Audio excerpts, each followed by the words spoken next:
Welcome to Lecture Online, and here's a nice example of how to deal with simple harmonic motion. And in this case, we're going to use the energy equation because we have a mass that's oscillating back and forth on a spring, and we want to know the velocity and acceleration as a function of position. So that's how you know which equation to use. So again, we're going to start out by saying energy initial equals energy final, and so that means that the 1/2 Ka squared, which is the potential energy you put into the system when you elongate the spring to its maximum amplitude, and that then is equal to 1/2 Kx squared plus 1/2 mv squared. Then realizing we can get rid of all the 1/2s, solving this for mv squared, so we have mv squared is equal to Ka squared minus Kx squared. It's a square, by the way, right there. Then factoring out a k and dividing both sides by m, we have v squared is equal to k over m times a squared minus x squared. And then finally, we can say that velocity is equal to plus or minus the square root of k over m times a squared minus x squared. So now we can go ahead and find the velocity at the various locations that they're asking for. So first of all, they want to know the velocity at the equilibrium point, and at the equilibrium point, that's where x is equal to 0. So for part A, we can then say that velocity as a function of x equals 0 is equal to plus or minus the square root of k over m times a squared. Now, since x is 0, that part goes away. Now when we plug in the values, what do we get? This is equal to plus or minus the square root of k, the spring constant, which is 1500 newtons per meter, divided by the mass, which is 4.2 kilograms. And then we multiply it times a squared.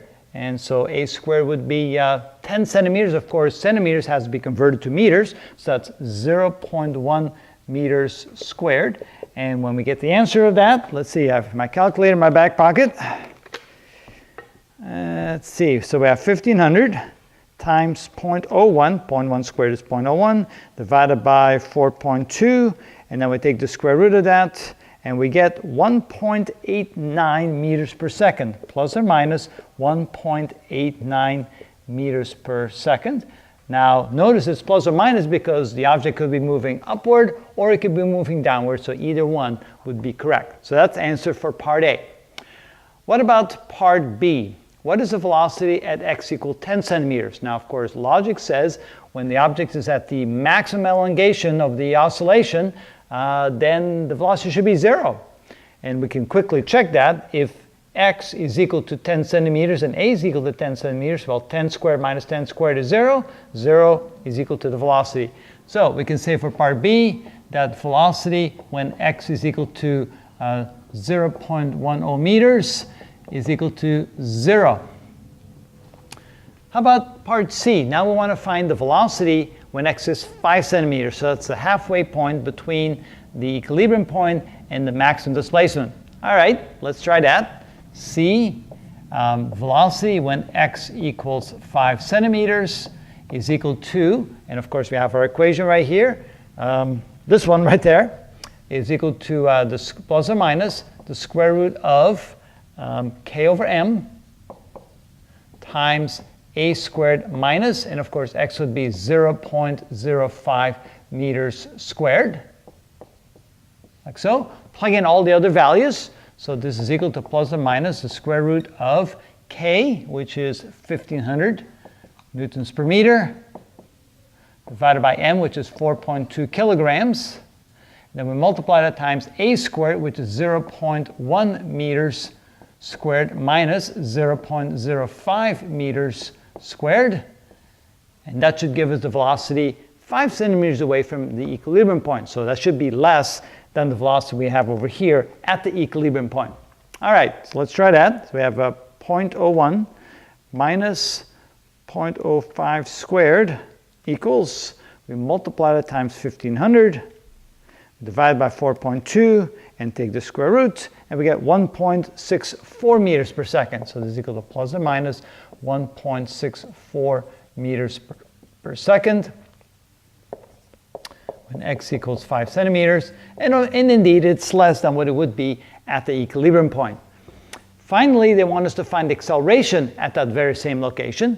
So for part D, remember that we got the equation from saying that F equals minus kx, and we'll have F equals mass times acceleration. So setting those two equal to each other, we have ma is equal to minus kx, or a is equal to minus k over m times x. So the acceleration when x equals 0.05 meters, which is 5 centimeters, is equal to, plugging in the values here, we get minus k, which is 1,500 newtons per meter, divided by the mass, which is 4.2 kilograms.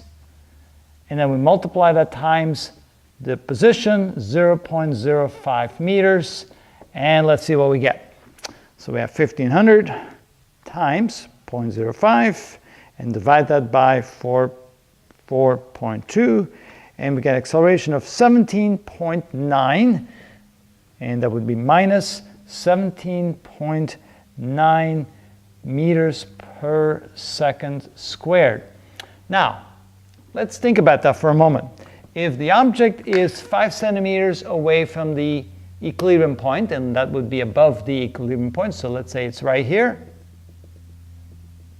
where this distance here is 5 centimeters, then of course, on the way up, if it's moving upward, the acceleration would be negative because it's slowing down. If the object is on its way down, then the acceleration will be increasing, but it would be in negative direction. So in both cases, the answer is negative 17.9 meters per second squared. So the sign does indeed indicate the correct value for the acceleration above the equilibrium point. And that's how you do a problem like that.